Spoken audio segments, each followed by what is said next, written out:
The sun hung lazily over the suburban skyline, its golden fingers stretching across the manicured lawns and pristine swimming pools. The air smelled of chlorine and freshly cut grass, a crisp contrast to the thick tension lingering in the house at the end of the cul-de-sac.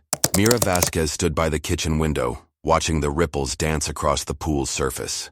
The water shimmered under the late afternoon light, but her focus wasn't on the pool. It was on the boy skimming the leaves from its surface. His movements were effortless, practiced, the sunlight catching on his tanned skin. Gabriel Reyes had been working for them for months, a summer job he took to save up for college. But lately his presence felt different, charged. Mira stirred her iced tea absent-mindedly, the ice clinking against the glass. The kitchen was silent except for the occasional hum of the refrigerator and the slow, rhythmic tapping of her nails against the marble countertop. She could hear the distant sound of her husband, Daniel, on a call in his office. His voice was steady, authoritative. He was always working. Even when he was home, his mind was elsewhere, chasing deals, managing crises, drowning in obligations. Mira used to admire that about him. Now it just made her feel invisible. She glanced at the clock. 5:30. Gabriel would be finishing soon. Their eyes had met too many times lately, brief, stolen glances that lingered just a second longer than they should. He was young, too young. But there was something intoxicating about his unguarded confidence, his unpolished charm. Mira felt a twinge of guilt, but ignored it, just like she ignored the hollow ache inside her. Outside, Gabriel swept the last of the leaves from the pool, his muscles tensing with each movement. He knew she was watching. He could feel it, just like he had the last few weeks. It had started as an accident brushing past her in the hallway, her hand lingering a moment too long when she handed him a glass of water. And then there were the silences, heavy and filled with something neither of them wanted to name. The front door opened, and the sound of heels clicking against the marble floor signaled the arrival of someone else. Sophia, Mira's best friend, swept into the kitchen, her designer bag slung carelessly over her shoulder. She was the kind of woman who commanded attention effortlessly, her presence as sharp as the perfume she wore. "You look like a woman with too much time on her hands," Sophia mused, dropping into a chair. "Tell me, how's life in paradise?" Mira forced a smile. "Same as always." Sophia arched an eyebrow. "That bad, huh?" Mira said nothing, only sipping her tea as she cast another glance outside. Gabriel was packing up, coiling the hose with slow, deliberate movements. Their eyes met for the briefest moment before he nodded, polite and distant, and walked toward the side gate. Sophia followed her gaze, a slow smirk curling on her lips. "Oh, darling, now that's trouble." Mira let out a breath she hadn't realized she was holding. The worst part? She already knew. The sound of water trickling from the fountain in the backyard was usually soothing. Tonight, it felt like a ticking clock. Mira Vasquez sat on the patio, wineglass in hand, as the warm evening breeze danced through the trees. Her gaze flickered to her phone screen, her thumb hovering over the unread message. "Gabriel, can we talk?" 3 words, simple, harmless, but nothing between them felt harmless anymore. Mira exhaled and locked her phone. She could feel Daniel's eyes on her from the other side of the patio door. His stare wasn't filled with suspicion yet, but there was something else in it lately. A quiet distance, like he was seeing her less and less, even when she stood right in front of him. He stepped outside, the ice clinking in his whiskey glass as he took a slow sip. "You've been quiet lately," he said. Mira smiled, careful and practiced. "Just tired." Daniel studied her for a moment before setting his drink down. "Sophia says you've been spending a lot of time outside." His voice was casual, but there was an edge to it. Mira bristled. "Since when does Sophia monitor my schedule?" Daniel smirked, but it didn't reach his eyes. "You know how she is. Always watching, always talking." Mira turned back toward the pool, her fingers gripping the stem of her glass. The water was still tonight, but she could almost hear the echoes of laughter from the afternoons Gabriel spent working there. Daniel stepped closer, lowering his voice. "He's a kid, Mira." A chill ran down her spine. She forced a small laugh. "Excuse me?" Daniel leaned in, resting a hand on the back of her chair. "Gabriel, the pool boy. Don't play dumb. I see the way he looks at you. And more importantly, I see the way you look at him." Mira's breath caught, but she recovered quickly, turning to face him. "You're imagining things." "Am I?" Daniel's jaw tightened. "I know you, Mira. and I know when you're bored. She met his gaze, searching for something in his expression: anger, jealousy, maybe even pain. But there was none of that. Just cold calculation. I have a late meeting tomorrow, he said after a moment. I assume you'll be home? Of course, she answered, forcing her voice to stay even. Daniel studied her for another second before nodding and stepping back inside. The moment the door shut, Mira let out a slow breath, her pulse hammering. Her phone buzzed again. Gabriel, please, just once. She stared at the message, and then she made a decision. Gabriel's apartment was small, cluttered with books and sketches of places he wanted to visit one day. He was leaning against the counter when she arrived, his dark eyes unreadable. You shouldn't have come, he said. But there was no conviction in his voice. Mira stepped inside, closing the door behind her. You asked me to. Silence stretched between them, and then Gabriel let out a sharp breath, running a hand through his hair. What are we doing? Mira hesitated. I don't know, he scoffed. That's not good enough. Her chest tightened. Before she could finish, he closed the space between them. His hands found her waist, hesitant but firm. She knew this was reckless, dangerous. But she had already crossed the line long before tonight. The next morning, Mira woke before sunrise. Slipping out of bed, she grabbed her phone and checked the time. She had barely slept, her mind tangled in thoughts she didn't want to face. As she reached for her coat, something on Gabriel's desk caught her eye. A small stack of envelopes, all addressed to the same name, Daniel Vasquez. Her stomach turned to ice. Gabriel shifted in bed, his voice groggy. Mira? She snatched one of the envelopes, her hands trembling as she turned it over. What is this? Gabriel sat up, rubbing his eyes. But the moment he saw what she was holding, his face changed. Mira, I can explain. Her pulse pounded. Explain why you have letters for my husband? Gabriel hesitated, then exhaled sharply. I never meant for you to find out like this. Mira's throat went dry. Find out what?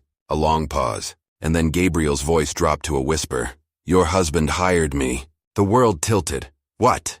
Gabriel ran a hand over his face. Not for the pool job. That was just a cover. He paid me to watch you. Mira's blood turned cold. You're lying. Gabriel shook his head. I swear. He thought you were cheating. He wanted proof. Mira took a step back, her legs unsteady. So this, she gestured between them, her voice breaking, was just part of it. No. Gabriel's voice was urgent now, desperate. Mira, I didn't plan for this to happen. She couldn't hear another word. She grabbed her coat and bolted for the door, ignoring his calls behind her. By the time she reached her car, her hands were shaking so badly she could barely fit the key into the ignition. Her husband had set her up. She had walked straight into a trap, and now she had no idea what came next. The house was quiet when Mira stepped inside. Too quiet. She locked the door behind her, heart hammering, every shadow stretching too long in the dim hallway light. Daniel's car was in the driveway, but he wasn't in his office. He wasn't in the kitchen. Then she saw it. A single wine glass, half full, sitting on the marble island. Not hers. A slow dread coiled in her stomach. She turned toward the living room and froze. Daniel was there, sitting in the armchair by the fireplace, his posture unnervingly relaxed. But it was the second figure that stole her breath. Sophia, her best friend, leaning against the mantelpiece, swirling her own glass of wine, her expression unreadable. Mira's pulse thundered in her ears. What's going on? Daniel lifted his glass to his lips, took a slow sip, and then set it down with deliberate precision. His voice was calm, detached. I was going to ask you the same thing. Mira's skin prickled. She willed herself to stay composed. Daniel, But Sophia cut her off with a soft chuckle. You know, Mira, you always were a terrible liar. Mira's stomach clenched. Excuse me? Sophia tilted her head, studying her like a specimen under glass. Did you really think you could get away with it? The room felt smaller, tighter. Daniel leaned forward, resting his elbows on his knees. His eyes, dark and unreadable, locked onto hers. How long? Mira's breath shuddered out. How long? His voice was ice. Mira swallowed. Daniel, whatever you think. Don't! He snapped, his composure cracking just enough for the venom to spill through. Don't insult me. A silence stretched between them, suffocating. And then, Sophia set her glass down and smiled. She doesn't have to answer. We already know. Mira's blood turned to ice. Sophia moved closer, her heels clicking against the floor. Gabriel told us everything. Mira's breath hitched. That's not possible. Sophia's smile widened, dripping with cruel amusement. Oh, but it is. Daniel stood slow and measured. Did you really think a boy like that wouldn't break under pressure? The walls felt like they were closing in. What did you do to him? Daniel's eyes darkened. I did what needed to be done. Mira took a step back, but Sophia blocked her way. The air was thick with unspoken threats. You set me up, Mira whispered, voice barely holding together. Daniel exhaled, shaking his head. No, Mira, you set yourself up. Panic clawed up her throat. She turned toward Sophia. You knew? This whole time? Sophia let out a low laugh. Darling, I knew before you even knew. You think I didn't see it? The way you looked at him? The way he looked at you? She leaned in closer, voice dropping to a whisper. Men are stupid, Mira. But I'm not. Mira's hands clenched into fists. Why? Sophia stepped back, arms crossing over her chest. Because you got greedy. Daniel's voice was softer now, but no less dangerous. You had everything, Mira, and you threw it away for a boy. A sharp knock on the door shattered the air. Mira stiffened. Daniel smirked. Ah, right on time. The door opened. Gabriel stepped inside, but something was wrong. His face was pale, his movements stiff. And then Mira saw it. The faint bruise along his jaw. The split lip. The way he wouldn't meet her eyes. No. Daniel turned to him, clapping a hand on his shoulder. Tell her, Gabriel. Gabriel swallowed, throat bobbing. His hands curled at his sides. Mira's voice was barely a whisper. Gabriel, what did they do to you? He hesitated, and then, I lied, he said, voice hollow. It was never real. The world shattered. Mira staggered back, shaking her head.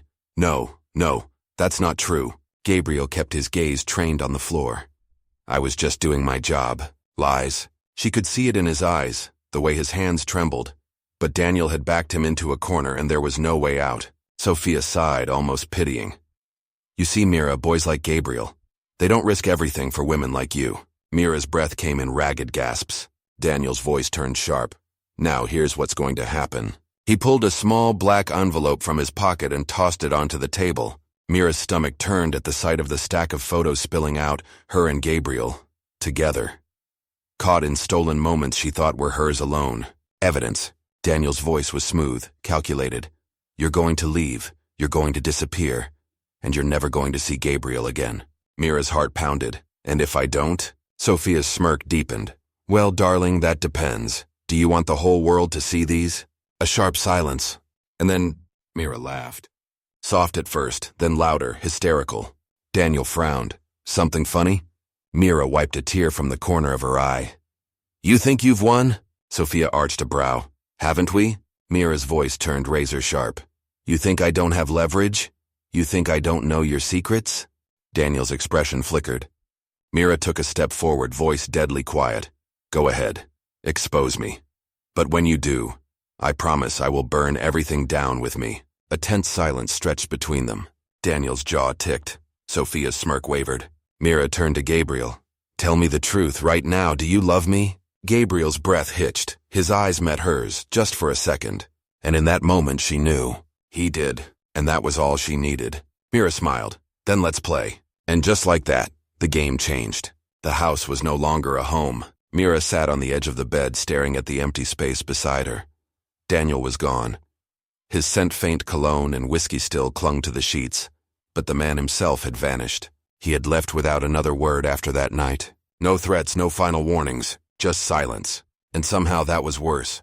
She exhaled slowly, running her fingers over the stack of photographs on the nightstand. The same ones Daniel had used to corner her. But now, they were useless. He wouldn't dare release them, not after what she had on him. Secrets far darker than an affair, secrets that could ruin him. The power shift had been swift, like a storm sweeping through and rearranging everything in its path. And yet, the aftermath was suffocating. Sophia was gone too. Mira wasn't sure where she had disappeared to, but it didn't matter. Their friendship, if she could even call it that, had been nothing more than a performance. A slow, calculated betrayal wrapped in the illusion of trust. The thought made her stomach churn. And then there was Gabriel. She closed her eyes. his last words replaying in her mind. I was just doing my job. Lies. She had seen the hesitation in his eyes, the way his fingers twitched as if holding back the truth. And yet he had chosen to betray her. Or maybe he had never had a choice at all. A knock at the door shattered her thoughts. She didn't move. Another knock, louder this time. Her heart pounded as she stood crossing the room. With hesitant fingers, she unlocked the door and pulled it open. Gabriel. A bruise darkened his cheekbone, his lip still healing from where Daniel had struck him. His posture was tense, like a man standing at the edge of a cliff. Mira swallowed hard. What do you want? He hesitated. To talk. She leaned against the doorframe, arms crossed. Talk? Now?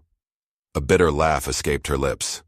A little late for that, don't you think? His jaw tightened. I didn't have a choice. Mira tilted her head. Everyone has a choice. A muscle in his jaw ticked. Not when men like Daniel are involved. She studied him for a long moment. Did you ever love me? The question hung in the air, heavy and suffocating. Gabriel exhaled, his gaze locking onto hers. Yes. Her breath hitched.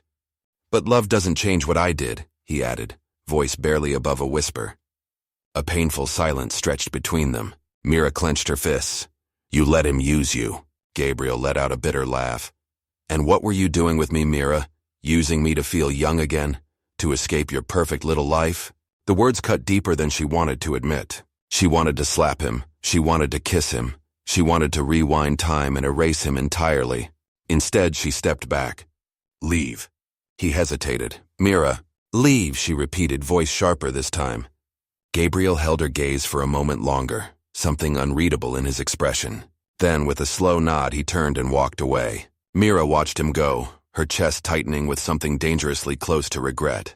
But she didn't call him back, because some things were beyond repair. The media storm hit like a tidal wave. The rumors spread, first whispers in hushed circles, speculative articles in tabloids. Then, the real storm began. Daniel was ruthless in his damage control, painting himself as the victim of a scheming wife and a reckless boy. He played his role well, the heartbroken husband, blindsided by betrayal. And Mira? She was the villain, the unfaithful wife, the woman who had risked everything for a teenage pool boy. The headlines were merciless. From high society to scandal, the fall of Mira Langston. Wealth, betrayal, and desire, the affair that shook the city. Who is Gabriel Torres, the young man caught in a dangerous affair? Reporters camped outside her gated community, cameras flashing whenever she dared step outside. Invitations to charity events and social gatherings dried up overnight. She was no longer one of them. And yet, through all of it, Daniel never released the photos. Because he knew, if he did, she would burn him down with her. So they remained locked in a silent mutual destruction. Him, keeping up his public image. Her, retreating into the shadows. And Gabriel, he disappeared. Vanished from the city, as if he had never existed. Some said he moved away, started fresh. Others whispered that Daniel had ensured he never resurfaced. Mira didn't know which version was true. And maybe she didn't want to.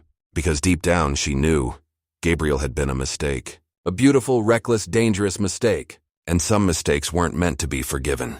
The city moved on. Scandals faded. New affairs took their place. But for those involved, the wounds remained. Mira sat in the dimly lit cafe, a place where no one recognized her anymore.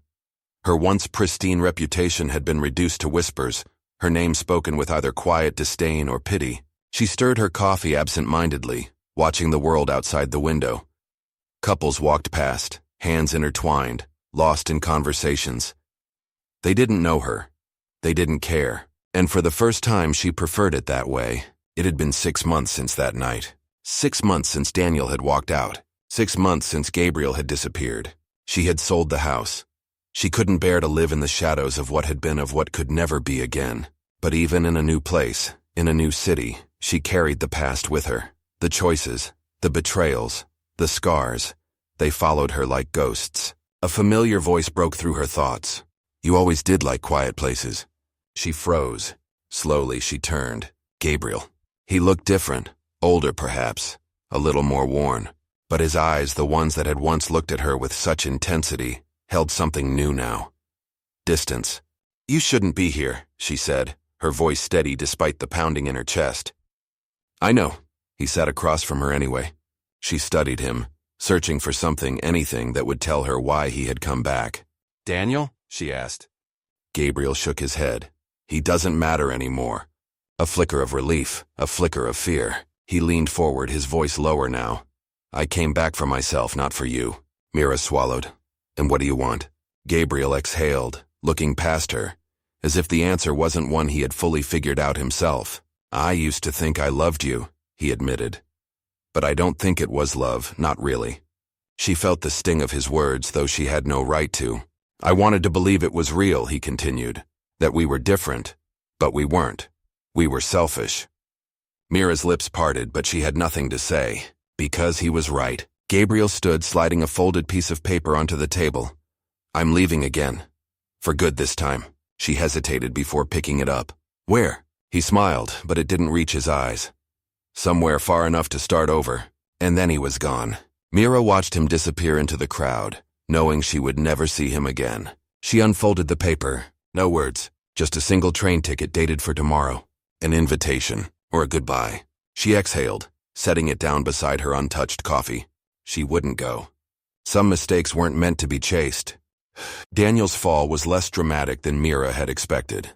He kept his power, his wealth. He even remarried a younger woman, beautiful and obedient. But those who knew him whispered that he had changed, that he was paranoid, that he never trusted anyone again, that his perfect life felt more like a prison. Mira wondered if that was enough punishment. Probably not. But she didn't care anymore. As for herself, there were no dramatic endings. No grand redemption. Just days, one after another. She had lost her old life. She had lost Gabriel. But maybe, just maybe, she had gained something too. A lesson, a scar, a reminder. That love, when built on deception, was never truly love at all. And some betrayals could never be undone. The past would always exist, but the future was hers to decide.